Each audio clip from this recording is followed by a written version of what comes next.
சகோதர சகோதரிகளே, அஸ்ஸலாமு அலைக்கும் வரஹ்மத்துல்லாஹி வபரகாத்துஹு. அல்ஹம்துலில்லாஹ். இதுதான் காதல். இறை தூதரின் அன்பு மனைவி அன்னை கதீஜா ரலியல்லாஹு அன்ஹா அவர்களின் காதல்.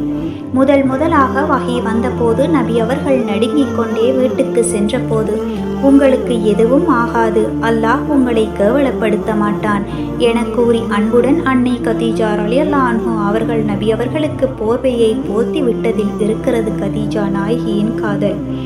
கணவன் மலை உச்சியில் தவம் செய்தாலும் ஆண்களே அம்மலையின் மீது ஏற தடுமாறும் கரடுமுரடான பாதையில் சிரமப்பட்டு ஏறி நபி அவர்களுக்கு உணவு கொடுத்ததில் இருக்கிறது அன்னை கதீஜா ரலியல்லாஹு அன்ஹா அவர்களின் காதல். தன் சொத்துக்கள் அனைத்தையும் நபி அவர்களிடம் கொடுத்து மார்க்கத்திற்காக செலவு செய்து கொள்ளுங்கள் என கூறி வாரி இறைத்ததில் இருக்கிறது அன்னை கதீஜா ரலியல்லாஹு அன்ஹா அவர்களின் காதல்.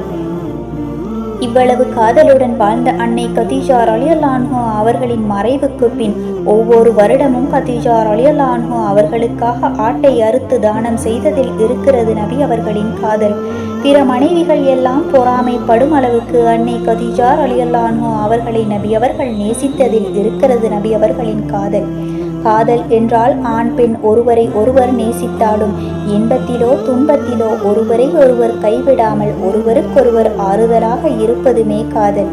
ஆனால் அப்படிப்பட்ட காதல் என்பது இறைவன் புறத்திலிருந்து மட்டுமே ஏற்படும்.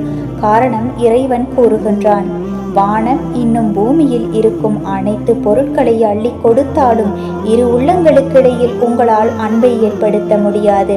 மாறாக அன்பை ஏற்படுத்துபவன் இறைவன் மட்டுமே. அல் குர்ஆன். இதே போன்ற உண்மையான காதலர்களாக வாழும் பாக்கியத்தை அனைத்து கணவன் மனைவிகளுக்கும் அல்லாஹ் கொடுப்பானாக. இதே போல நல்ல பல தகவல்களை அறிந்து கொள்ள எம்மோடு இணைந்திருங்கள் சகோதர சகோதரிகளே. வஸ்ஸலாம்.